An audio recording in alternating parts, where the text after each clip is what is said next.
Good morning, ladies and gentlemen. I'm Midzy69 and welcome back to the channel. Now, the new Czech tanks, we are on tier 9. We had a look at the TVP yesterday at just how nice that tank was. As I've said, I still don't think that tank is overpowered. I do think it's pretty balanced, and I don't think the TVP is the best tank in the line. This tank right here, I do think is better than the TVP. It's pretty much the same turret-ish. The DPM is slightly less, but of course it is a tier below. So you have 2,662, I think, something like that, DPM. And again, it is the auto loader, but it only has the 3 shells. Not the 4. So I keep forgetting, to be honest, I keep forgetting this tank is an autoloader. After playing the tier 8 and then go into this tier 9, I keep forgetting that this tank has the autoloader. So I fire 1 shell and then I sort of get back and maybe move about and realise that I've got 2 more shells to get gone. Now, the Škoda, I don't even know how to pronounce it. Škoda, I don't care. We're going to call it the Škoda because that's what it spells to me. I love this tank. I think this is going to be an insane tank, especially up against those tier 8 tanks. Now, again, it doesn't have the armor. It does have the turret. You can get the troll bounces on the turret, and if I could, I'm not sure if it's, I haven't really looked, I can't remember, but I think this is actually a better turret than the TVP. But it's a big ass tank. It's a massive big bum. It's got a big bum. So yeah, you have to pay attention to that. It's easily HE-able from the sides and the rear, so don't give the enemy the opportunity to get them shots off. I do think it has spaced armor, or it has got spaced armor on the sides. Hasn't got spaced armor on the rear though, so you do need to be careful of that. Now, the spaced armor is pretty nice because it does look like you can penetrate it with HE, and then of course people are going to think that they can shoot HE at it, and then it just splashes. So it's a nice tank. It really is a nice tank. I'm enjoying playing it. Now, this is my first battle in this tank ever, and I think we do a pretty good job. Now, I'm glad I played this tank when I did and I aced it when I did, because some of the replays that I'm seeing now, I mean, this tank is an ace battle. This tank is an ace battle with around 1300 base XP. I had a battle, this was yesterday I played this. I had a battle today and I did 1400 XP, and it was only a 2nd class. Like, I was like, what? So many people are doing so well already. Now, that is the usual trend for new tanks, that they become, after a couple of days, they become almost impossible to ace. Like the XP, I mean, 1400 base XP for a tier 9 tank should be enough to ace. But at the moment, this has been released a day and it's literally only a 2nd class for 1400 base XP. Absolutely insane. So I'm glad I did ace it when I did, because I think I wouldn't be acing this for a very long time if I didn't get this ace. So this game, I mean, we're only on 3.9k damage. We've only blocked 1 little shot there. We're on 4 kills. Just this WZ what left to go. So I'm just going to wait for the T32 to take the shot, and I'm going to take the kill for my 5th kill, because I really wanted that ace, and I know the 5th kill would help me along the way. So 4.1k damage. We made a little bit of credits, and of course we do get the ace. So definitely the best in the line. Definitely the best tank in the line. Now, the DPM 2,600, if you compare that to all the other mediums in tier 9, I mean, it's better than the standard B. 200 DPM better than the standard B. But of course, the standard B is an auto reloader. So it's better than the T54E1.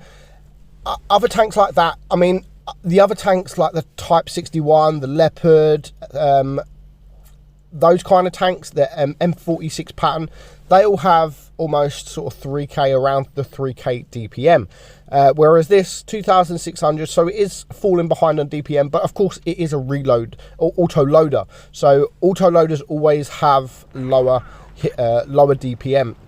So going by the DPM, it's not that far off. It's not that far off the other medium tanks. in tier 9. And of course you do have that 310 alpha with the 3 shots, so you could do just over 900 unless you low roll. You can do just over 900 with your magazine. So we're going to watch a game here which I got from Blitzstars Hall of Fame, and it is the Phoenix from the Serenity clan. Very good clan, very good player. We see him in the tournaments, and I mean, he knows what he's doing. Now, the first thing, the difference between a good player and a really good player, he got them a couple of shots there off on the E100. Now, most other players would actually expose their tank to get that third and final shot. Not this guy. He's smart, he knows how to play, and he doesn't want to risk losing any hit points such at an early stage in the game. So he didn't go for it. He didn't risk that third and final shot. Instead, he got into cover and he reloaded his magazine. So great play there to start off with. The worst thing you want to be doing within a minute of the game is getting shot from an E100 in a tank with no armor. You got to remember that you have literally a 0 armor. As I've said before, you can get those bounces on your turret, but it's not a tank to rely on the armor. Now, playstyle wise, it's definitely the same as the auto loaders, like the back chats, like pretty much like I said with the TVP. Clip and run, clip it out and run. Just remember the damage that you can do. Sort of you're doing up to 1,000 or just over 1,000 damage you can do if you can get those high rolls. So look at that. Pick your targets wisely. Of course, if there's a tank that is 1,000 hit points, sitting next to a tank that's full hit points, you're going to go for the tank with the 1,000 hit points, because you should be able to just about clip him out. Now, Phoenix, he's going to try and clear this Škoda that is coming behind. You can see one shot there. Misses his second shot, and he does get that third shot. 282 roll there. So that's one thing I have noticed with this tank, is the low rolls. You do get quite a few low rolls with this gun. The HE, I mean, the HE's, it could be better, but it's a medium tank. Can't really expect the HE to be that good on a medium tank. Now, even though the standard B has around 200 DPM less, I still prefer the standard B over this tank. I don't think this is the better. It's the best in the line, don't get me wrong, it's the best in the line, and it's a very good tank. Again, I wouldn't call it overpowered, I would call it very strong. But me personally, I prefer the standard B over this tank, not only because it's an auto reloader, but because of the HE on the standard B has really high penetration. So I definitely prefer the standard B over this tank. But as I've said, it's still a good tank. It's definitely worth the grind. It definitely is worth the grind. And when you get to this tank, don't rush it, man, because once you get to the TVP, it's very similar.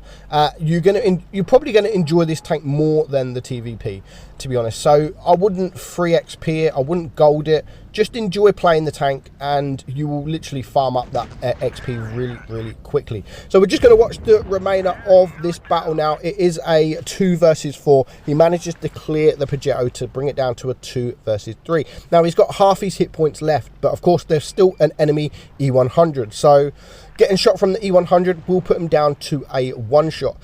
The thing I would recommend on this tank is to pretty much show your side. I mean, some people might call me stupid, but because of the spaced armor, you're going to get penned either way. Unless you're hold down, then of course, yeah, try and use that turret.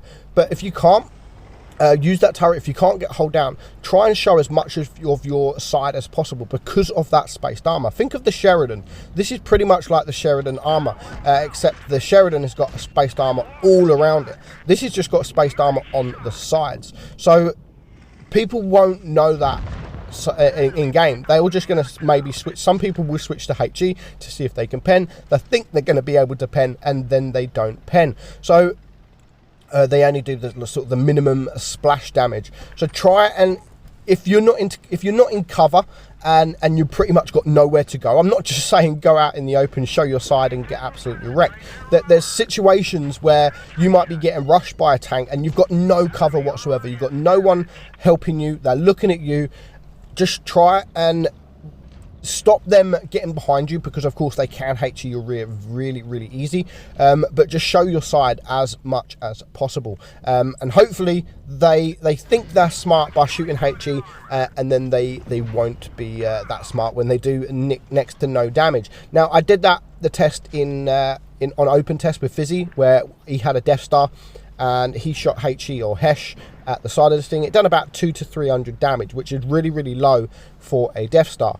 So God knows what this T95 was doing, but he's now found himself in an awkward situation, and the Phoenix can just get around him. He gets lucky with this last shell here, leaves him on 30 hit points, but he does set him on fire, and he does get the kill. So nice little Hall of Fame there, nice damage. 100% this Hall of Fame will be beat, but I mean, after a day of having the tank, 7,000 damage is a really, really good number. So thank you guys for sending me the replays. Thank you, Phoenix, for putting it on Blitzstars so I can get the replay. I'm Midzy69, and I'll catch you all soon. Bye bye.